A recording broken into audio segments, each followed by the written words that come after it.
नमस्कार प्यारे विद्यार्थियों। हम पढ़ रहे हैं RPSC first grade school management और इसके हमने जो डिजिटल नवाचार और प्रमुख अभियान है इसके 3 पार्ट कवर कर लिए। ये नेक्स्ट चौथा पार्ट है मित्रों। प्रश्न नंबर अपना है 76। राजस्थान में स्मार्ट शाला कार्यक्रम के तहत एनिमेटेड कंटेंट का उपयोग किस कक्षा हेतु किया जा रहा है?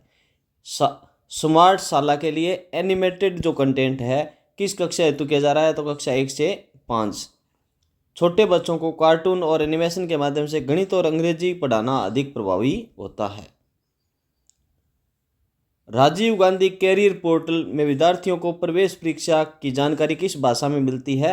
हिंदी और अंग्रेजी में। राजीव गांधी कैरियर पोर्टल जो कैरियर के बारे में बताता है भविष्य के, प्रवेश परीक्षा की जानकारी किस भाषा में है? तो हिंदी और अंग्रेजी। पोर्टल को द्विभाषी बनाया गया है ताकि ग्रामीण क्षेत्र के विद्यार्थी भी इसका लाभ ले सके। समग्र शिक्षा अभियान के तहत सक्षम अभ्यास पुस्तिकाएं किन के लिए तैयार की गई है? विशेष आवश्यकताएं बच्चे जो CWSN होते हैं उन बच्चों के लिए ये किताबें तैयार की गई है। ये पुस्तकें दिव्यांग बच्चों को सीखने की क्षमता के अनुसार सरल बनाई गई है। शाला दर्पण पर प्रपत्र 10 फॉर्मेट जो 10 होता है का संबंध किससे है?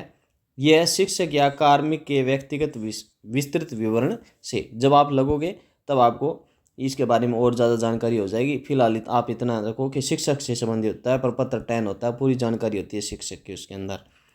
प्रपत्र 10 में शिक्षक की ज्वाइनिंग, योग्यता, वेतन, ट्रेनिंग का पूरा रिकॉर्ड होता है। RKSMB के कार्यक्रम के सफल संचालन हेतु ब्लॉक स्तर पर दक्ष शिक्षकों को क्या कहा जाता है? इनको कहा जाता है KP या मास्टर ट्रेनर्स। ये शिक्षक अन्य शिक्षकों को ऐप चलाने, OCR स्कैनिंग में आने वाले दिक्कतों में मदद करते हैं। समग्र शिक्षा के तहत सेल्फ डिफेंस ट्रेनिंग देने वाले प्रशिक्षकों को क्या कहा जाता है? दक्ष प्रशिक्षक कहा जाता है। ये महिलाएं शिक्षक होती है जो पुलिस और विशेष संस्थानों से ट्रेनिंग लेकर बालिकाओं को प्रशिक्षित करती है। दीक्षा पोर्टल पर उपलब्ध ई कंटेंट किस लाइसेंस के तहत साझा किया जाता है? ये क्रिएटिव कॉमन्स के तहत। इसका अर्थ है कि इस कंटेंट को शैक्षिक कार्यों के लिए कोई भी निःशुल्क उपयोग और साझा कर सकता है। शाला दर्पण का सिटीजन विंडो किसके लिए उपयोगी है? आम जनता और अभिभावकों के लिए। स्कूल खोलने और रिक्त पद देखने हेतु। कोई भी अभिभावक अपने पास के स्कूल में उपलब्ध सुविधाओं और रिक्त सीटों की जानकारी यहाँ से ले सकता है। शिक्षा के बढ़ते कदम कार्यक्रम में दक्षता का क्या अर्थ है?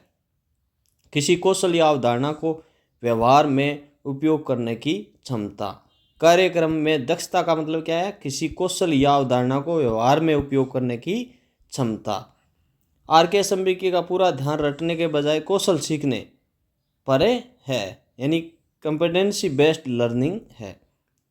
PM श्री स्कूलों में ICT के साथ साथ टॉय बेस्ड पेडागोजी है का क्या अर्थ है? टॉय बेस्ड पेडागोजी का क्या अर्थ है? खिलौना और स्थानीय कलाकृतियों के माध्यम से शिक्षा देना। छोटे बच्चों को खेल में अवधारणाएं समझाने के लिए खिलौनों का शिक्षण सामग्री के रूप में उपयोग करना। शाला दर्पण पोर्टल पर MDM मॉड्यूल में प्रतिदिन जो प्रविष्टि होती है वो क्या प्रविष्टि अनिवार्य क्या है? लाभान्वित विद्यार्थियों की संख्या और खाने का मेनू ये प्रतिदिन अनिवार्य है। इससे राज्य स्तर पर निगरानी रहती है कितने बच्चों ने आज गर्म भोजन प्राप्त किया। समग्र शिक्षा के तहत यूथ एंड इको क्लब का गठन किस उद्देश्य हेतु किया गया है? पर्यावरण संरक्षण और विद्यार्थियों में नेतृत्व क्षमता का विकास करना। ये क्लब स्कूल परिसर को हरा भरा रखने, बच्चों में सामाजिक चेतना जगाने का कार्य करते हैं। दीक्षा पोर्टल पर कोर्स का पूरा करने के बाद प्रमाण पत्र डाउनलोड करने में कम से कम कितने प्रतिशत अंक क्विज में अनिवार्य है? 70%। अधिकांश शिक्षक प्रशिक्षणों में 70% अंक प्राप्त करने पर ही डिजिटल सर्टिफिकेट जारी होता है। RKSMB के ऐप में शिक्षक का उपयोग शिक्षक कहाँ कर सकते हैं? ऐप के भीतर नए अवतार या बेज अनलॉक करने में। यह केवल एक वर्चुअल रिकॉर्ड सिस्टम है जो शिक्षकों को ऐप पर सक्रिय रहने के लिए प्रेरित करता है। राजस्थान में डिजिटल शिक्षा हेतु दीक्षा का उपयोग करने में राजस्थान का पूरे भारत में कौन सा स्थान है? शीर्ष राज्यों में प्रथम या द्वितीय। भारत ने डिजिटल कंटेंट निर्माण और शिक्षकों के ऑनलाइन प्रशिक्षण में राष्ट्रीय स्तर पर कई बार प्रथम स्थान प्राप्त किया है। शाला दर्पण के विद्यार्थियों मॉड्यूल में SR नंबर का क्या महत्व है? यह छात्र का स्थायी प्रवेश क्रमांक है जो स्कूल बदलने तक वही रहता है। SR यानी स्कॉलर रजिस्टर नंबर छात्र की प्रविष्टि पहचान है, यानी पूरा रिकॉर्ड देखना हो तो SR नंबर से ही देखा जाता है छात्र का, ये इम्पोर्टेंट है। समग्र शिक्षा के तहत किशोरी मेला का आयोजन किस स्तर पर किया जाता है? ब्लॉक और जिला स्तर पर। इसमें बालिकाओं द्वारा विज्ञान और गणित के मॉडल प्रदर्शित किए जाते हैं ताकि उनके वैज्ञानिक सोच से बढ़ सकें। प्लीज़ मित्रों, चैनल को लाइक, शेयर और सब्सक्राइब जरूर करो आप।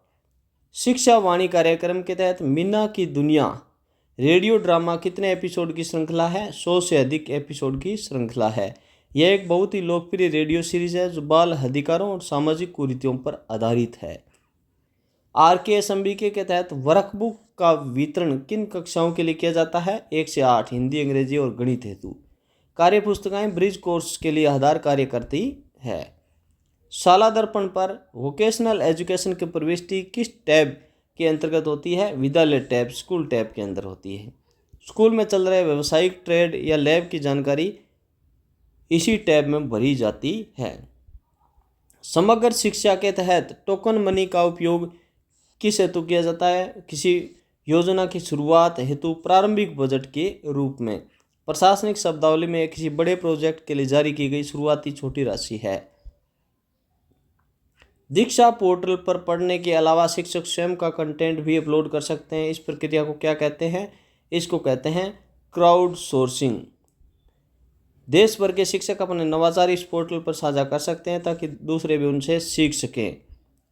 RKSMBK के तहत एग्जाम के बजाय आकलन शब्द का प्रयोग किया गया है। इसका उद्देश्य रैंक देना नहीं है बल्कि सीखने के स्तर में सुधार करना है। आकलन का मुख्य लक्ष्य उपचारात्मक शिक्षण, रेमेडियल टीचिंग है। शाला दर्पण के कार्मिक मॉड्यूल में PL और CL का ऑनलाइन आवेदन करना कब से अनिवार्य हुआ है? ये पिछले कुछ वर्षों में 2019-20 के बाद।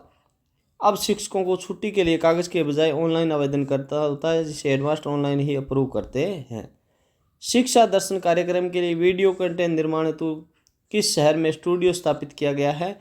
उदयपुर, RSCIRT परिसर में। उदयपुर में अत्याधुनिक स्टूडियो है जहां विशेषज्ञ शिक्षक वीडियो रिकॉर्ड करते हैं। प्लीज़ मित्रों, चैनल को लाइक, शेयर और सब्सक्राइब जरूर करें। एजुकेशन मैनेजमेंट से संबंधित जो भी क्वेश्चन रह गए हैं उनसे संबंधित और वीडियो हम लेकर के आएंगे। ओके, थैंक यू दोस्तों।